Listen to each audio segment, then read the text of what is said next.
Para nos comunicarmos com clareza e usarmos melhor a nossa língua portuguesa, precisamos subir 3 degraus. O degrau da palavra, o da frase e, finalmente, o degrau do texto propriamente dito. Para dar o primeiro passo, devemos ter certo cuidado com as palavras. O ideal é que o vocabulário seja simples e, principalmente, adequado ao destinatário da mensagem. Ou seja, o importante é que o texto esteja claro, pois a clareza é a maior qualidade de qualquer tipo de texto. E como atingir clareza? Para isso, é necessário também que o texto esteja correto. E é aqui que entra o assunto de hoje.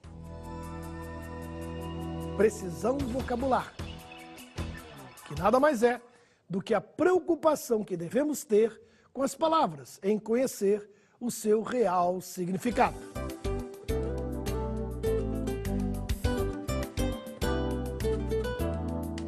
Precisão vocabular é usar as palavras de acordo com o seu verdadeiro significado.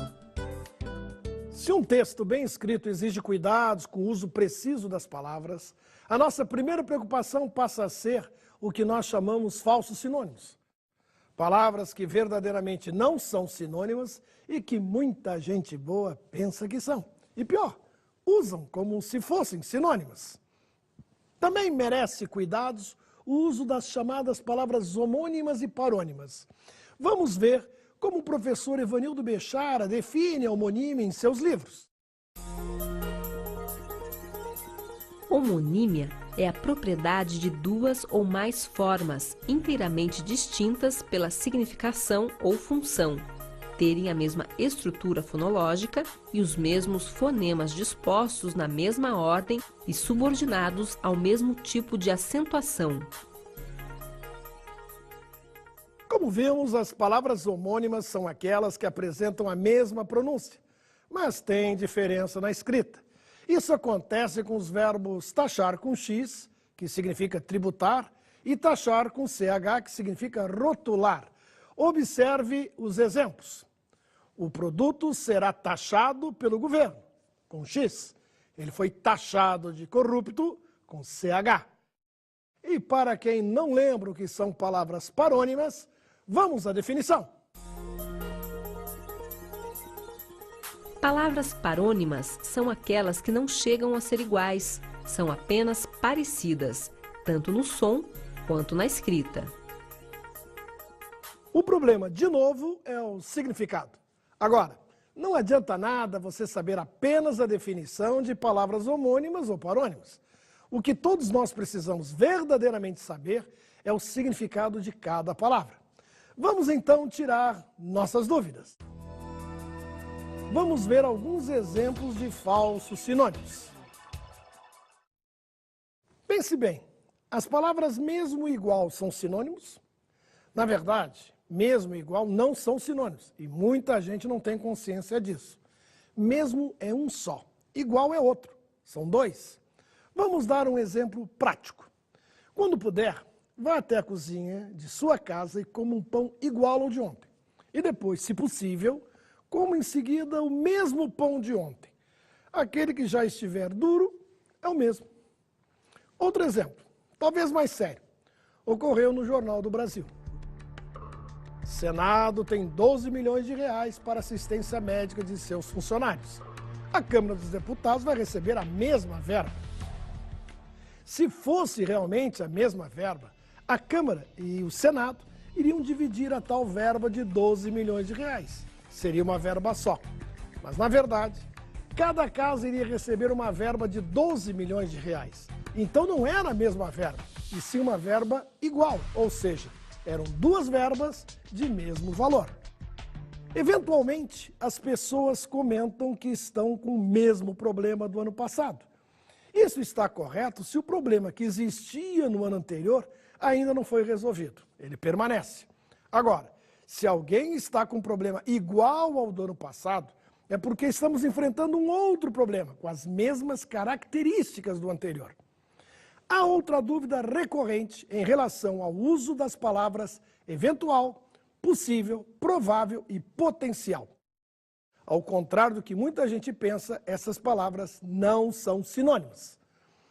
Talvez você já tenha lido ou ouvido frases como Marco Nanini é o eventual ganhador do troféu de melhor ator do festival, ou uma eventual vitória do Corinthians o deixará em ótima situação no campeonato. A palavra eventual significa esporádico, ocasional, que ocorre de vez em quando. Ora, o ator Marco Nanini não é um ganhador eventual. Na verdade, ele é o provável ganhador do troféu. No segundo exemplo, o autor se referiu à possível vitória do Corinthians. Vejamos um exemplo correto.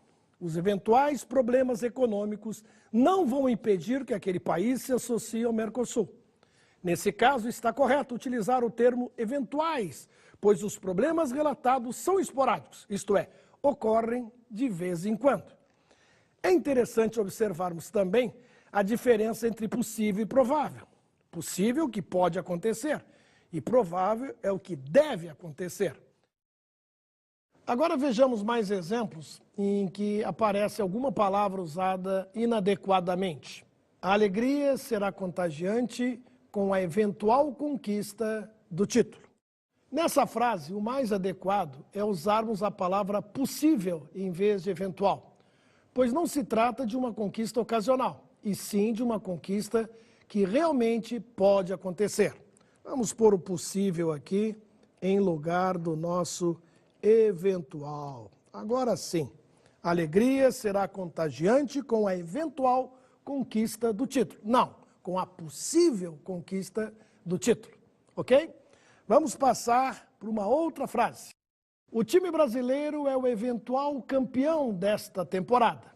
Devemos usar agora provável em vez de eventual, pois a frase indica que o time brasileiro realmente deve ser o campeão. Vamos botar aqui o provável e a frase vai ficar melhor.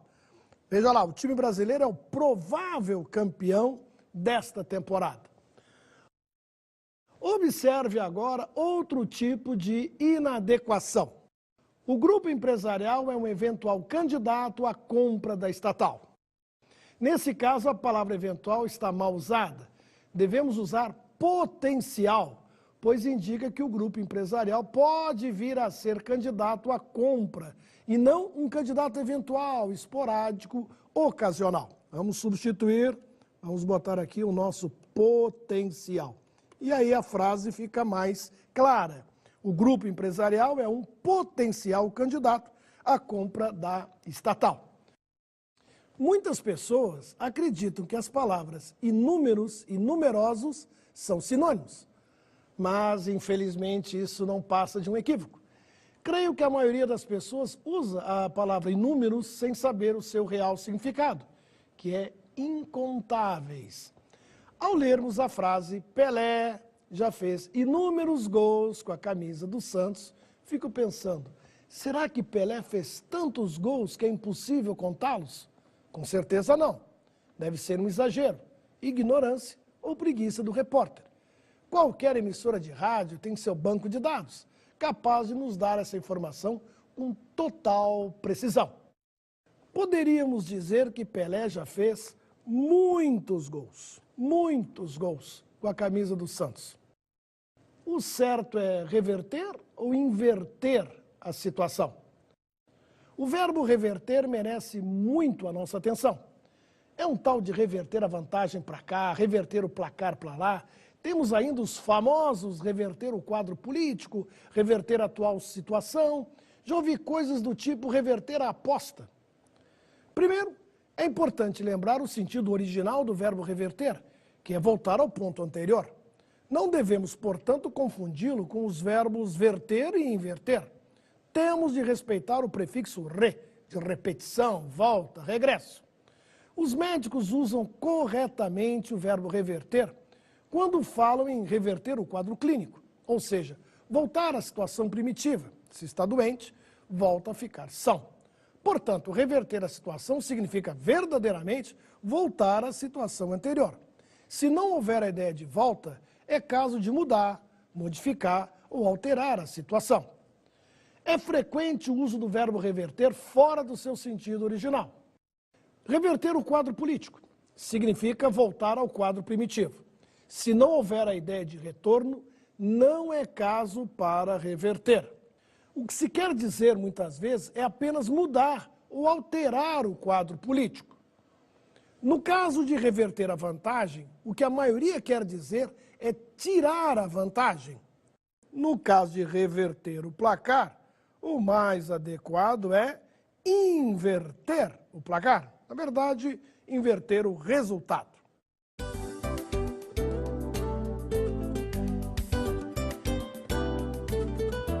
Se a ideia for apenas mudar, devemos utilizar as palavras mudar, modificar ou alterar. Se a ideia for mudar para o oposto, devemos utilizar a palavra inverter. Se a ideia for voltar à situação primitiva, aí sim devemos utilizar a palavra reverter. Vejamos agora uma dúvida eterna. Em princípio ou a princípio? Embora haja quem considere as duas formas sinônimas, prefiro respeitar a tradição. Em princípio significa por princípio, em tese, teoricamente, enquanto a princípio significa no começo, inicialmente. Na frase, em princípio éramos contra o projeto, significa que, em tese, éramos contra o projeto. Se quisermos dizer que inicialmente éramos contra o projeto, o melhor é dizer, a princípio, éramos contra o projeto. Então não esqueça, se você quer dizer inicialmente, no começo, num primeiro momento, prefira dizer a princípio. Se você quer dizer em tese, diga em tese. É muito mais claro. Para que complicar? A expressão em princípio pode ser perfeitamente dispensada ou até aposentada. E qual é a diferença entre ao invés de e em vez de? Ao invés de significa ao contrário de. E só devemos usar quando houver ideia contrária, oposta. Entrou à direita ao invés de entrar à esquerda. Direita e esquerda se opõem. Por isso, o emprego de ao invés de está correto. Em vez de significa em lugar de. E podemos usar sempre que houver ideia de troca, substituição, mesmo quando a ideia for oposta. Vamos almoçar no restaurante vegetariano em vez de irmos à churrascaria de sempre. Perceba que nessa frase houve uma substituição. Por isso a forma em vez de está bem utilizada. A frase, o carioca foi ao shopping ao invés de ir à praia, é inadequada. Devemos dizer o carioca foi ao shopping em vez de ir à praia. É importante observar que shopping e praia não se opõem. Se você comprar o carro preto ao invés do branco, está certo. No entanto, você não deve comprar o carro preto ao invés do vermelho. Nesse caso, o melhor é comprar o carro preto em vez do vermelho, porque a cor preta não se opõe ao branco, mas não se opõe ao vermelho. É interessante observar que não há restrições ao uso de em vez de. Essa forma pode ser utilizada mesmo quando houver a ideia de oposição. Portanto, se você quer facilitar a sua vida, use sempre em vez de. Você jamais correrá riscos. Outra dúvida que surge constantemente é em relação ao uso dos termos de encontro A e ao encontro D. Os consultores de qualidade afirmam com frequência que qualidade é ir de encontro às expectativas do cliente. Essa qualidade eu não quero. O que nós temos aqui é um verdadeiro choque.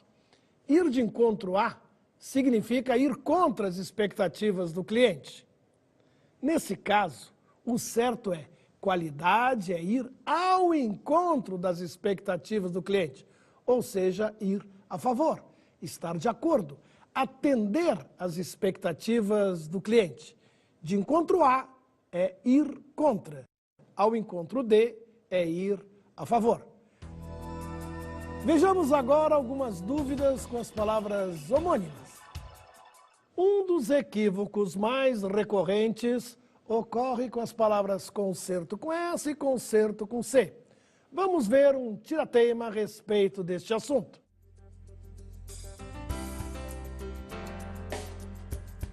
Muitas pessoas dizem que o brasileiro escreve errado, Mas será que isso tem concerto? Concerto tem, mas tem que ser com S, porque concerto com S é correção, reparo, e concerto com C é musical, sinfônico, significa harmonia.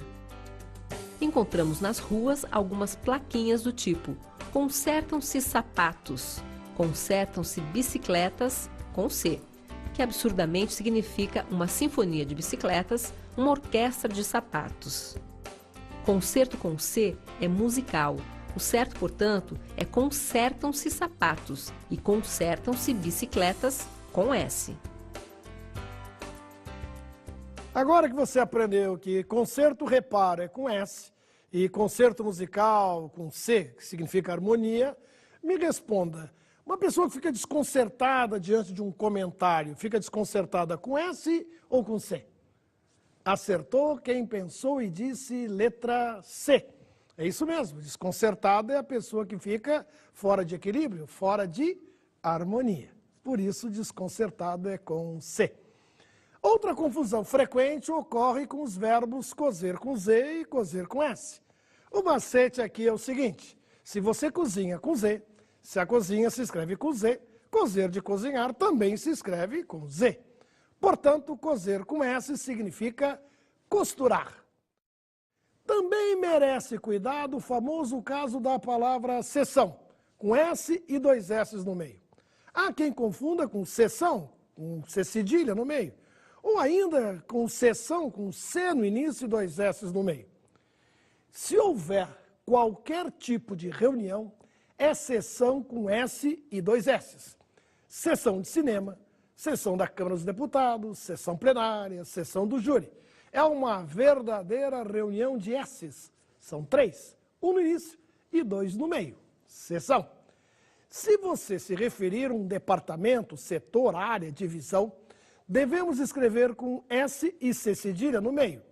É derivado do verbo seccionar, cortar, dividir. Seção de vendas, seção de importados, seção de legumes. É importante observar que a forma secção ainda é usada no sentido de corte, ato de seccionar. Fazer uma secção é fazer um corte. Por fim, a seção com C, que vem do verbo ceder. Se você tem várias blusas e resolve ceder algumas para outras pessoas, você está fazendo uma cessão destas blusas. Há também outro caso que pode gerar dúvida. Anote: cerrar com C significa fechar e cerrar com S significa cortar. A nossa maior dor de cabeça, entretanto, deve ser o famoso caso do mal com L e mal com U. Ou seja, quando utilizar a palavra mal com L ou mal com U. Mal com L é o contrário de bem. Se para você está tudo bem, para os pessimistas está tudo mal, com L. Mal com U se opõe a bom. Você está sempre de bom humor, mas os pessimistas estão de mau humor com U. A dica é fazer a troca. Bem corresponde a mal com L e bom corresponde a mal com U. Vamos fazer alguns testes. Ele é um mau cozinheiro com U porque não é um bom cozinheiro. Ele fala mal com L porque não fala bem. O lobo era mau com U porque não era um lobo bom. Então não esqueça, se você não está bem, é porque está mal com L. E se você não é bom, é porque é mal com U. Vamos agora falar de palavras parônimas. As palavras parônimas costumam causar muita confusão, pois por serem semelhantes na grafia, mas com diferentes significados, um simples descuido de atenção pode fazer toda a diferença. Vamos ver um exemplo de como isso pode acontecer. Que tal passar as férias em Nova Zelândia? Muito longe? Não se prenda por isso. Aproveite a oportunidade para conhecer um lugar que tem praia ensolarada e neve ao mesmo tempo. Como chegar da areia à neve em pouco tempo? De carro, horas. Nova Zelândia tem um dos melhores tráficos do mundo. Cultura, pessoas, calor, frio e diversão. Acredite neste sonho e aproveite suas férias. Provavelmente, você deve ter percebido que apesar da propaganda ser boa, temos um erro enorme em relação à gramática. Na propaganda, houve a confusão entre as palavras tráfico e tráfego, o que gerou um equívoco constrangedor. Pois, quando nos referimos ao trânsito, estamos falando de tráfego. E quando nos referimos a comércio ilegal, aí sim estamos falando de tráfico. Infelizmente, já ouvimos falar de tráfico de drogas, tráfico de escravos, tráfico de órgãos humanos e até tráfico de influência. Tudo isso é comércio ilegal. Agora, quando o engarrafamento é grande e fica difícil você chegar à sua casa, seja de carro ou de ônibus, é porque o tráfego está ruim. Você sabe qual é a diferença entre as palavras descrição, discrição e discreção? Vejamos essas palavras com muito cuidado. Se você vai descrever uma paisagem, se você vai descrever uma cena qualquer, você vai fazer uma descrição. Isso significa que descrição, com a letra E, vem do verbo descrever, que também tem a letra E. Agora, se você é uma pessoa discreta, é porque você tem discrição. Isso significa que discrição, com a letra I, vem do adjetivo discreto, que também tem a letra I. O problema é o tal da discreção, que simplesmente não existe. Muita gente confunde, pensa que se é discreto, deve ser discreção, mas não é. O certo é discrição, com I no início e no meio também. E quando utilizamos comprido ou cumprido, você sabe? Comprido com O é a medida, significa longo, extenso. Se você se refere à extensão de uma rua, se ela é muito longa, você pode dizer e deve dizer que a rua é muito comprida com O, porque vem de comprimento. Agora, cumprido com U, vem do verbo cumprir. Se você tem cumprido as suas obrigações, você deve escrever cumprido com U. Por isso, receba os nossos cumprimentos, com U também. Afinal, cumprimentar alguém é cumprir uma obrigação. E as palavras imergir e emergir?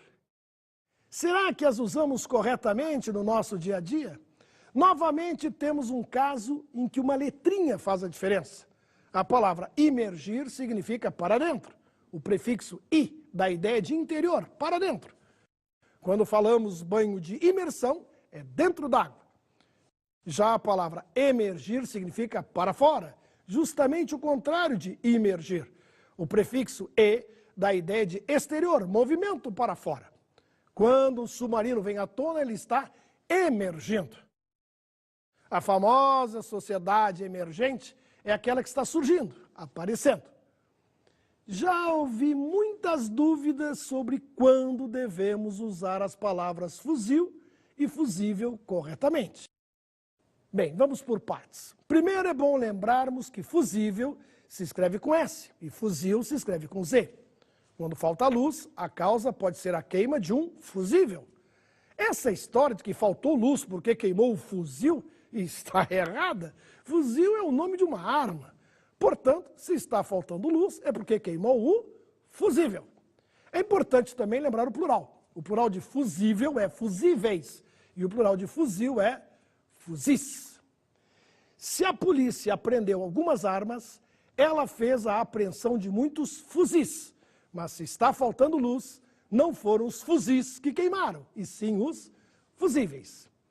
E as palavras desapercebido e despercebido? Há alguma diferença entre elas?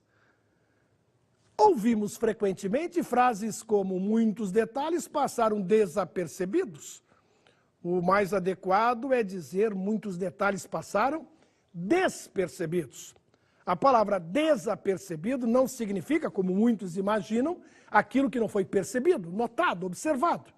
Desapercebido significa desprovido, que não se apercebeu de alguma coisa, quem não está ciente, quem não tomou consciência. É uma questão de lógica. Observe. Quem não é leal é desleal. Quem não está preparado está despreparado. Quem não está prevenido está desprevenido. Portanto, aquilo que não se percebeu passou despercebido. Na prática de texto, sugiro que não se utilize a palavra desapercebido, mesmo no sentido correto de desprovido, que não tomou ciência. O leitor dificilmente vai entender. É capaz de imaginar que não se notou a presença de alguém. Não esqueça, portanto, a diferença.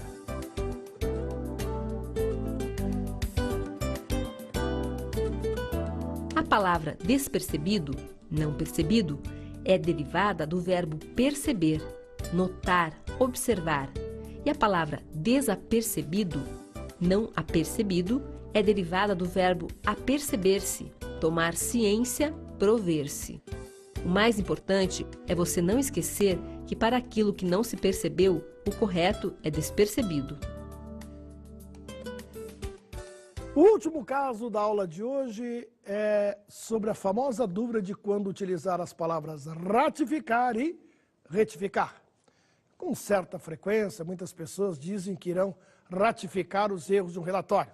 Pelo visto, errou 2 vezes, porque o verbo ratificar significa confirmar. Se alguém ratifica algo errado no relatório, ele está confirmando os erros do documento. Nesse caso, devemos utilizar a palavra retificar, que significa corrigir, consertar. É lógico que não vemos todos os casos de falsos sinônimos, nem de palavras homônimas e parônimas, mas com certeza as dúvidas mais frequentes e os casos mais importantes foram aqui analisados. Como a nossa aulinha é curta, ou seja, não é comprida com O, me despeço de vocês com minha missão cumprida com U. Um abraço e até mais!